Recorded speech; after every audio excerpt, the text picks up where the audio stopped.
Një polici i forcave shqiponja vritet në krye të detyrës dhe një tjetër plagoset rënd në Maliq, ngjarja gjatë aksionit për kapjen e një personi të shpallur në kërkim.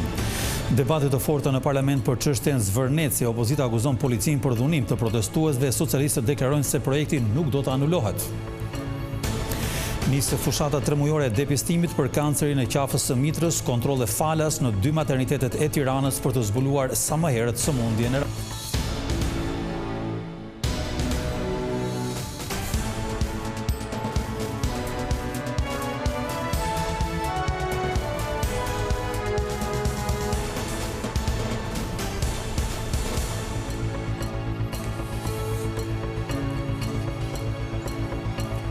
Përshëndetje të gjithëve, dhe jemi së bashku me lajmet qendrore këtu në televizionin kombëtar Vision Plus. Shohim me radhë tani zhvillimet kryesore të ditës së sotme, duke nisur me një ngjarje të rëndë.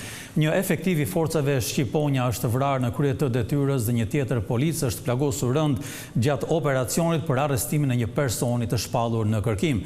Ngjarja e rëndë ndodhi në Maliq, ku policia shkëmbeu zjarr me 43 vjeçaren Violand Braçellari. Ky i fundit mbeti i plagosur dhe më pas është arrestuar nga forcat e rendit.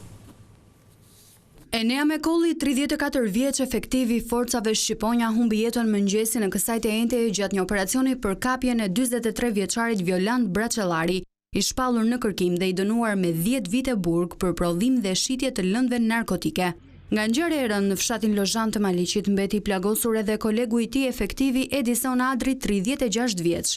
Autori i krimit fshihej në një stan dhe forcat e policisë shkuan për të arrestuar pasi kishin rënë në gjurmët e tij. 43 vjeçari nuk ju përgjigj thirrjeve për t'u dorëzuar, por përkundrazi hapi zjarr në drejtim të efektiveve, duke i marrë jetën Mekollit, babai një fëmije të mitur dhe duke plagosur rënd Edison Adrin. Ngjarja e rëndë ka tronditur forcat e policisë.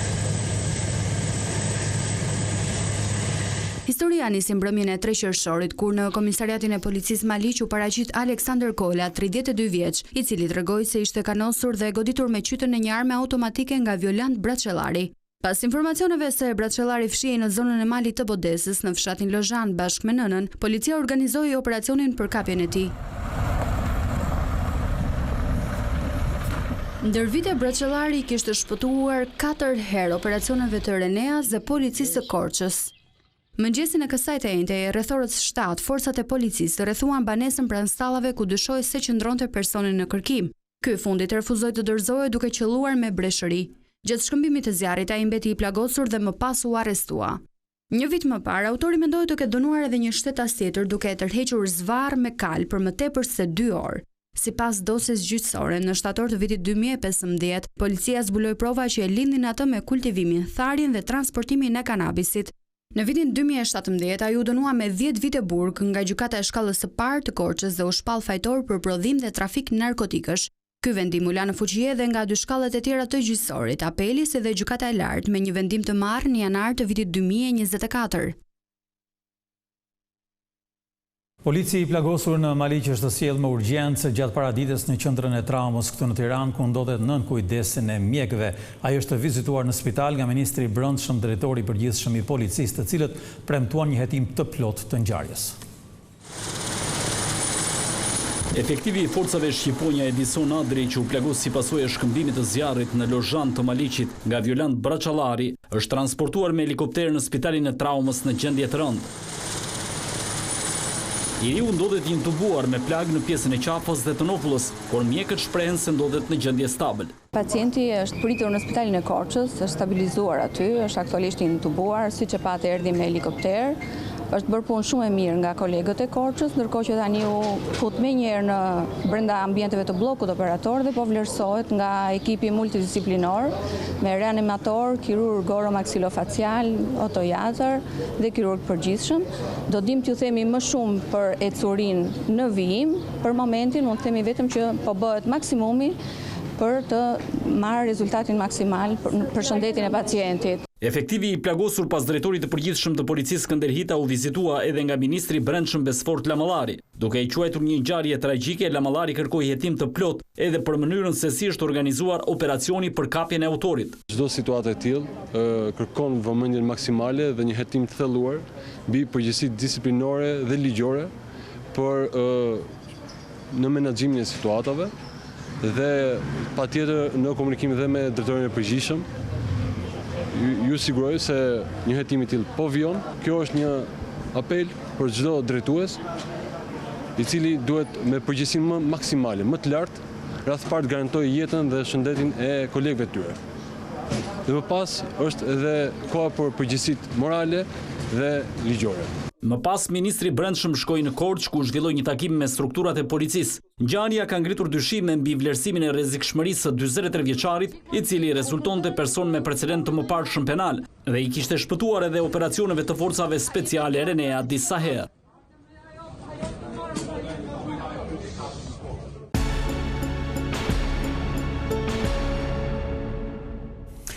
Çështja Zvërneci shkaktoi debate të forta në parlament. Demokratët denoncuan dhunën që sipas tyre është ushtruar ndaj protestuesve, ndërsa socialistët deklaruan se investimi në Sazan dhe në Zvërneci shërben e turizmit dhe nuk do të anulohet.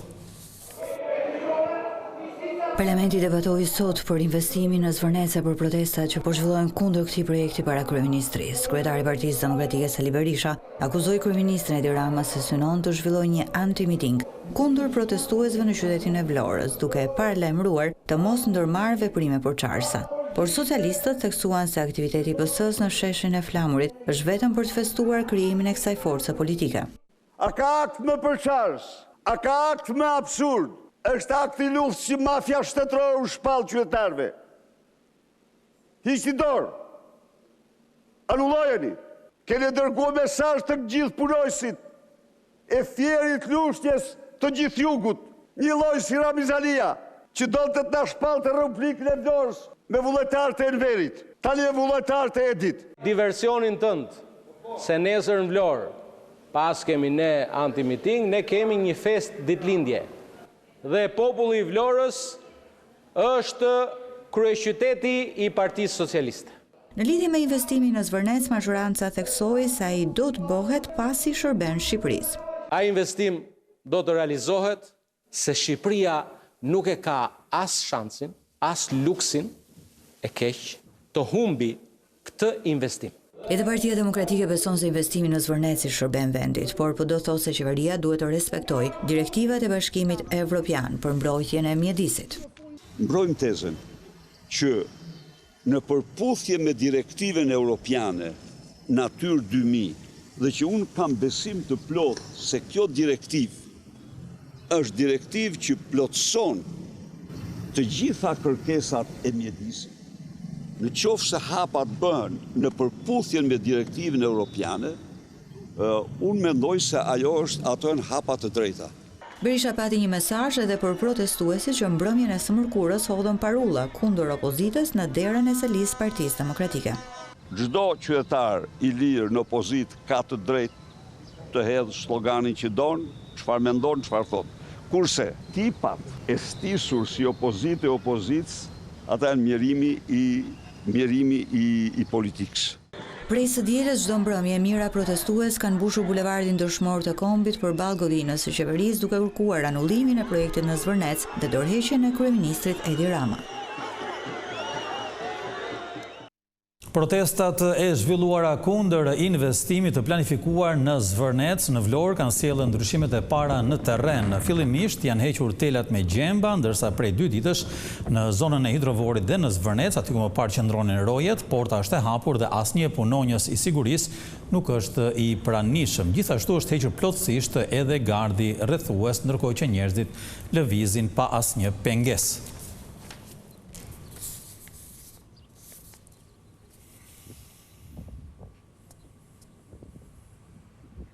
Ndërkohë protestat kundër investimit në Zvërnec janë shtrirë edhe në Kosovë. Një tubim është mbajtur përpara ambasadës së Shqipërisë në Prishtinë për të kundërshtuar atë që aktivistët atje e konsiderojnë një pushtim të hapësirave publike dhe të zonave të mbrojtura natyrore. Gjatë kësaj proteste, pjesëmarrësit brohoritën thirrjes, Shqipëria është e jona, jo oligarkëve, duke shprehur kështu kundërshtimin ndaj projekteve të planifikuara në Zvërnec dhe jo vetëm. Ditët e fundit Shqipëria është përfshirë nga disa protesta kundër investimit në Zvërnec.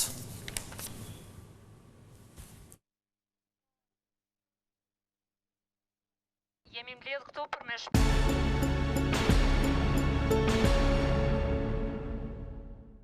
Biznesmeni i Pëllumb Gjoka është vetë mbrojtur sot para gjykatës së posaçme duke mohuar kategorikisht pjesëmarrjen e tij në krimin e organizuar. Akuzat se i ka vrarë gjin në ndojnë dhe se ka korruptuar 2 gjyqtar, ai hodhi poshtë gjatë seancës. Herën e kaluar më pyetet nëse jam i dënuar. Unë de facto jam dënuar se më është bërë një gjyq publik. Çfarë nuk kam dëgjuar? Më kanë akuzuar për trafik, për vrasje dhe çfarë epitetesh kam dëgjuar?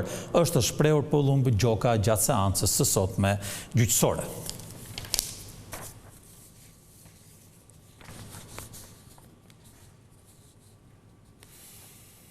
Konfirmimi i raportit të IBAR-it për Ministrin e Drejtësisë Toni Gogu dëshmoi se reformat kyçe po japin rezultate konkrete. Ai tha se institucionet e drejtësisë do jenë edhe më të forta fal brezave të rinj të magjistratëve. Ministri i Drejtësisë Toni Gogu deklaroi se reforma në drejtësi po hyn në një fazë të re, ku vëmendja nuk përqendrohet më vetëm te ngritja e institucioneve, por te konsolidimi i tyre përmes formimit profesional dhe etik të brezit të rinj të magjistratëve.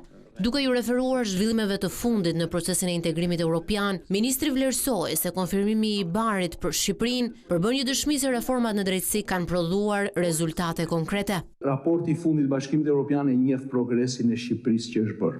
Por gjithashtu na kujton se reforma nuk matet vetëm me atë që kemi arritur. Matet me aftësinë tonë për të bërë këtë progres të qëndrueshëm. Ndaj provimet e pranimit unë besoj që duhet të vazhdojnë të garantojnë transparencën dhe meritokracinë.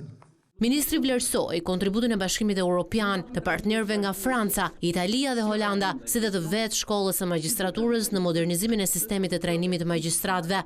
Sipas tij, suksesi i projektit nuk matet vetëm me ndryshimet procedurale apo akademike, por me ndikimin afatgjatë që ai do të ketë në cilësinë e drejtësisë shqiptare.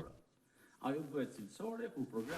të shohim tani çfarë ndodh në sheshin Skënderbej, në bulevardin Dëshmorët e Kombit dhe në hapësirën përpara kryeministrisë ku po zhvillohet proteste radhës për Zvërnecin. Kolega jon Mola Luku ndodhet atje. Mola, përshëndetje, mund ta thuash shkurtimisht çfarë po ndodh atje? Të përshëndes Landi, pas krave të mi ndodhen me qindra protestues të cilët janë mbledhur në protestën e tyre të pestë këtu në bulevardin Nën Tereza, kundër letimi projektit për zhvillimin e Zvërnecit, një projekt i cili është cilësuar ambicioz nga kryeministri Edi Rama, ndërkohë që protestuesit kërkojnë anulimin e këtij projekti, por ka patur thirrje dhe pankarta të shumta edhe kundër qeverisë gjatë ditës së sotme. Me qindra protestues u mblodhën fillimisht në sheshin Skënderbej, teksa më pas marshuan drejt bulevardit Nën Tereza pranë ambienteve të kryeministrisë, teksa vijojnë me thirrjet e tyre ku kërkojnë anulimin e projektit të Zvërnecit, si dhe gjithashtu dorëheqjen e kryeministrit Edi Rama. Këto të paktën kanë qenë kërkesat kryesore të protestuesve deri në këto momente, teksa deri më tani situata paraqitet nuk ka asnjë letimi përleshje mes policisë dhe protestuesve, përveç se brohorimave dhe thirrjeve të tyre, të cilat janë shoqëruar që prej orës 18:30 teksa ka nisur protesta, pra gjatë orarit zyrtar. Mola, faleminderit për këtë raportim. Duket që njerëzit janë ende në shesh, të shikojmë se si do të vijojmë te protestën dhe ndërkohë vijojmë me lajme të tjera të këtij edicioni. Janë identifikuar 2 të rinj nga Kosova që humbën jetën pasditën e së mërkurës në plazhin e Shëngjinit. Ata janë Leonita Liu dhe Jetmir Binaku. Viktimat përkatësisht 21 dhe 22 vjeç kishin hyrë në det për t'u larë së bashku me 3 bashkëmoshatarë të tjerë kur u përballen me një rrymë të fortë detare që i mori përpara. Pavarësisht përpjekjeve për t'i shpëtuar, Leonita Liu dhe Jetmir Binaku nuk arritën dot të mbijetonin, ndërsa 3 të tjerët mbetën të lënduar. Leonita Liu është i njohur edhe në futboll në Kosovë, pasi në të kaluarën ka qenë pjesë e klubit të fushë Kosovës. Ngjarja e rëndë ka tronditur opinionin në Shqipëri dhe në Kosovë, ndërsa ngushëllime për familjet e tyre kanë ardhur nga drejtues të shtetit në të dyja vendet.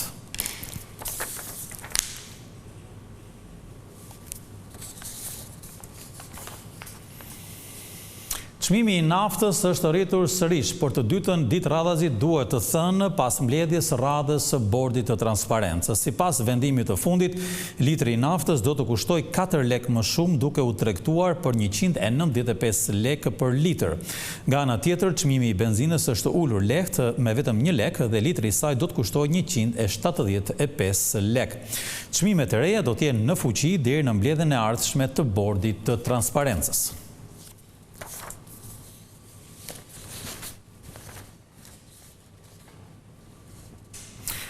Është zhvilluar në Tiranë takimi radhës i festivalit të arkitektëve të ardhur nga shumë vende të botës. Ata kanë prezantuar projekte dhe ide për shfrytëzimin e hapësirave mes të ndërtesave. Arkitekt nga gjithë bota u mblodhen në Tiranë në edicionin e dytë të festivalit Bread and Heart. Tema e eventit, peizazhe të Bollëkut, e vendos fokusin nga ndërtesat e izoluara tek hapësirat midis tyre, peizazhet, ekologjin, infrastrukturat dhe sistemet e gjalla që formësojnë Shqipërinë. Gjatë fjalës hapëse, kryeministri Rama i cilësoi arkitektët si foshnjët e preferuara të Zotit, pasi vizioni i tyre ndërtoi hapësirat në të cilat jetojmë. Mendoj që e kam thënë ç'kam pasur e ç'kam për të thënë dhe ju e dini besimin që kam unë tek arkitektura, tek bindja që arkitektët janë foshnjat e privilegjuara të Zotit dhe të vetmit mes njerëzimit që ju është dhënë nga Zoti mundësia të luajnë Perëndin, sepse të gjithë të tjerët kanë nevojë për arkitektët që të jetojnë jetët e tyre e që të ndërtojnë botën e tyre. Për kreun e qeverisë, ruajtja e natyrës duhet të jetë në fokus të çdo projekti. Ruajtja e natyrës mund të ketë të bëjë dhe duhet të ketë të bëjë edhe me zhvillimin në harmoni me natyrën, jo për ta vendosur natyrën në shërbim të njerëzve, por edhe për t'i vendosur njerëzit në shërbim të natyrës. Të mos u themi që nëse doni të jetoni me natyrën, nëse se doni të jetoni në peizazhe të ndryshme, duhet të largoheni në mbrëmje sepse mund t'ju hanë ujqërit. Jo, mund edhe të flini aty në mbrëmje, mund të zgjoheni për kështu në mëngjes e të punoni aty, mund të ftoni njerëz aty. Kryeministri Edi Rama ka ndarë në rrjetet e tij sociale një postim ku tregon arkitektin që investitorët e Zvërnecit kanë kontraktuar për arkitekturën e peizazhit. Bëhet fjalë për Dong Yang, i njohur për punën e tij mbi arkitekturën bashkëkohore kineze dhe kopshtet tradicionale kineze. Ai ka prezantuar sot në kryeqytet vizionin dhe gjetjet e studios së tij. Ky festival i jep studiove arkitekturore mundësinë që të prezantojnë projektet e tyre, si dhe ide se si mund të modernizohen ndërtesa apo zona të cilat janë jo funksionale. Kjo i jep dhe qeverisë mundësinë për të hapur më pas konkurse për sjelljen në jetë të këtyre ideve. Ambientalistët në Elbasan denoncojnë ndotin e lartë të ajrit të shkaktuar nga djegja e gomave buzlumit Shkumbin. Ata kërkojnë nga bashkia dhe policia që të marrin masa urgjente për të mos lejuar helmimin e njerëzve. Djegja e gomave dhe materialeve plastike pranë rrjedhës së lumit Shkumbin vijon të mbetet një problem shqetësues për qytetin e Elbasanit. Edhe pse raste të tilla janë përsëritur disa herë gjatë kohëve të fundit, asnjë person përgjigjës nuk është identifikuar nga policia. Shtollungat e dendur tymit të zi vazhdimisht mbulojnë pjesën perëndimore të qytetit në afërsi të ish kombinatit metalurgjik. Ndotja e krijuar ka ngritur sërish shqetësime për pasojat e rrezikshme në shëndetin e banorëve. Ambientalisti Ahmet Mehmeti thotë se situata është alarmante. Fenomeni është i shpeshtë dhe her pas here është për të ardhur keq, djegja e gomave, ka ato të këqija se ajo ndot ajrin, ujin dhe tokën, dhe sa shkakton shumë sëmundje, sidomos të organeve të frymëmarrjes, të nervave, po mbi të gjitha sëmundje kanceroze. Po alternativa më e mirë është zbatimi i ligjit. Dhe ligji nuk po zbatohet, derisa ne shikojmë këtë si fenomen që her pas here bën kështu, domethënë këtu është vend pa ligje, pa zbatime, pa gjë prej gjëjor. Përveç dëmit mjedisor, episode të tilla ndikojnë negativisht edhe në imazhin e qytetit dhe zhvillimin e turizmit, duke krijuar perceptimin e mungesës së kontrollit institucional ndaj ndotësve. Drejtori i zyrës mjedisore në Bashkinë e Elbasanit, Ismail Dybeli, thotë se bëhet fjalë për raste sporadike të shkaktuara nga individ të papërgjegjshëm që djegin goma për të nxjerrë telat metalik. Kemi parë që persona të pandërgjegjshëm kryejnë abuzime të kësaj natyre, i vënë zjarrin mbetjeve të ndryshme për efekt përfitimi të metaleve, të cilët i përdoren për shitje për skrap. Por në momentin që ne kemi kryer inspektime, nuk kemi arritur të gjejmë personat që i bëjnë këto veprime.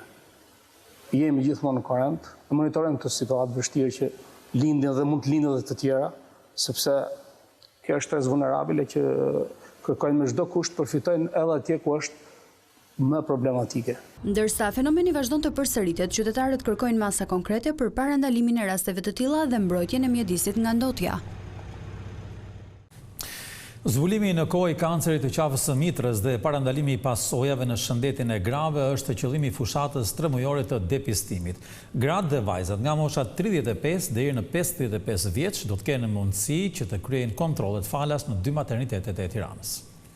Një fushat depistimi me qëllim zbulimi në faza të hershme dhe parandalimi në kohë të kancerit të qafës së mitrës do të zhvillohet gjatë periudhës qershor-gusht në 2 maternitetet e Tiranës, Spitalin Universitar Obstetrik Gjinekologjik Koço Glozheni dhe Maternitetin Mbretëresha Geraldin në bashkëpunim me Institutin e Shëndetit Publik.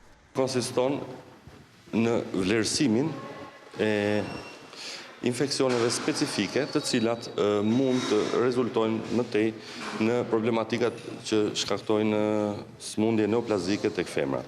Dhe konkretisht është një program për depistimin e pozitivitetit për human papillomavirus, i cili është një virus që është tashmë i mirë konfirmuar që është në korelacion të drejt për drejt me shkaksin e kancerit të qafës së mitrës. Pjesë e këtij programi mund të bëhen të gjitha gratë e moshës 35 vjeç deri 55 vjeç, të cilat përveç kryerjes së pap testit do të përfitojnë falas edhe testimin për human papillomavirus. Në këtë program përfitojnë të gjitha femrat e moshës 35-55 vjeç, të cilat në mënyrë vullnetare ose edhe për indikacione mjekësore kanë të nevojshme ose kanë dëshirë të vlerësojnë situatën e infeksionit nga ky lloj infeksioni, pra pikërisht nga human papillomavirus. Depistimi mund të kryhet jo vetëm nga gratë që shfaqin probleme gjinekologjike, por edhe nga ato që dëshirojnë të kryejnë në mënyrë vullnetare këtë kontroll parandalues për të vlerësuar gjendjen e tyre shëndetësore. Kemi ndarë pacientët gratë në dy grupe, le të themi. Grupi parë është grupi pacientëve të cilat zbatojnë sistemin e referimit dhe vinë këtu tek ne për të kryer pap testin tradicional, që është edhe ajo një metodë depistuese për sëmundjet paraneoplazike. Ftojmë dhe grave të cilat për një arsye tjetër mund të paraqiten në spitalin ton dhe në mënyrë vullnetare kërkojnë dhe dëshirojnë të kryejnë këtë lloj ekzaminimi. Kjo fushat synon të ulë rastet e kancerit të qafës së mitrës përmes diagnostikimit të hershëm.